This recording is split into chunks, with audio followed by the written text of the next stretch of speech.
विद्यार्थियों नमस्कार।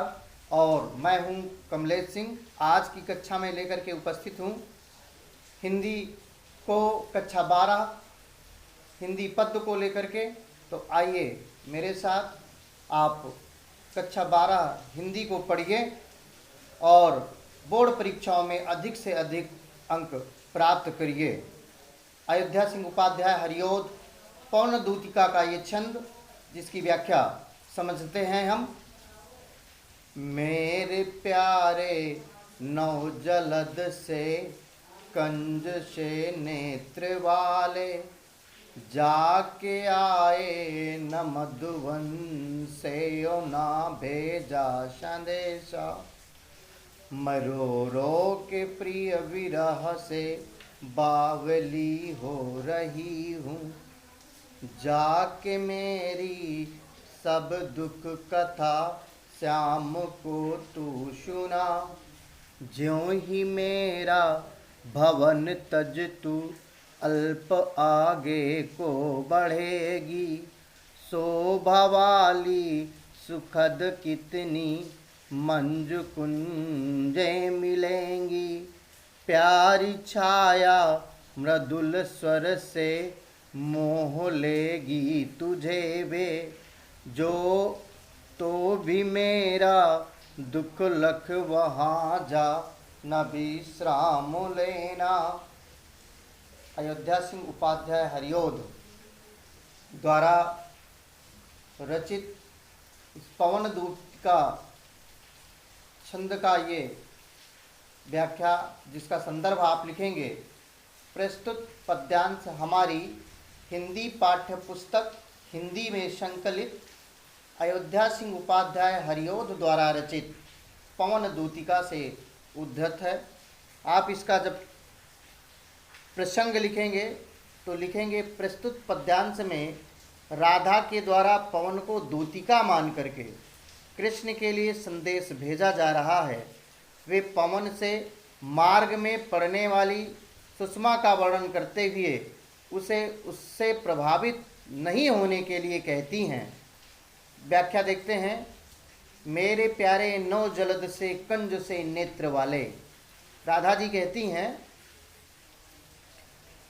पवन से अपनी विरह व्यथा को बताते हुए कि नवीन बादल से शोभायमान एवं कमल समान सुंदर नेत्र वाले मेरे प्रियतम कृष्ण ब्रज के इस वन मधुवन को छोड़कर जाने के पश्चात फिर यहाँ नहीं आए, और ना तो उन्होंने मेरे लिए कोई संदेशा ही भेजा है।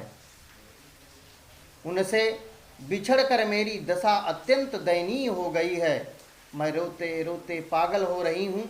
अतः तुम जाकर के मेरे इन दुखों को उनको अवगत कराना। राधा पवन से रास्ते में आने वाली विभिन्न प्राकृतिक सौंदर्य से सचेत रहने के लिए कहती हैं।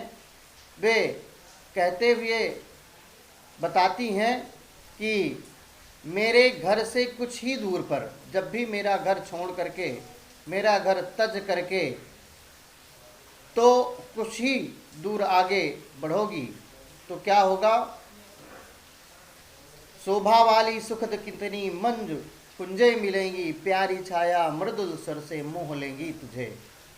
वे बताती हैं कि अत्यंत मनोहारी और सुख प्रदान करने वाली तुम्हें कुंजे मिलेंगी। वहाँ की शीतल छाया एवं जल प्रवाह, पक्षियों के कलरव की मधुर ध्वनियाँ तुम्हें अपनी ओर आकर्षित कर लेंगी। किंतु आपको करना क्या है, तो भी मेरा दुख लख वहाँ ना जा विश्राम लेना। तुम्हें वहाँ जा करके, वहाँ पहुँचने पर मेरे दुख को ध्यान रखते हुए वहाँ विश्राम नहीं करना है। मेरा संदेशा मेरे प्रियतम श्याम तक पहुँचाना है। इस प्रकार से इस छंद की ये व्याख्या पूरी होती है। किंतु जो परीक्षा में पूछा जाएगा वो इस छंद के माध्यम से प्रश्न बनेंगे।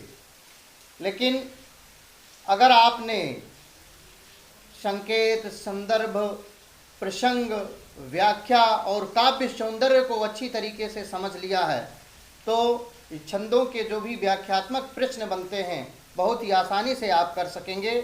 मैं आपसे एक बात कहना चाहता हूं कि मेरे इस चैनल पर अगर आप नए हैं तो स्टडी फॉर टारगेट इस चैनल को आप सब्सक्राइब करके बेल आइकन को प्रेस कर दीजिएगा और वीडियो पसंद आए तो इसे लाइक करके शेयर कर दीजिएगा।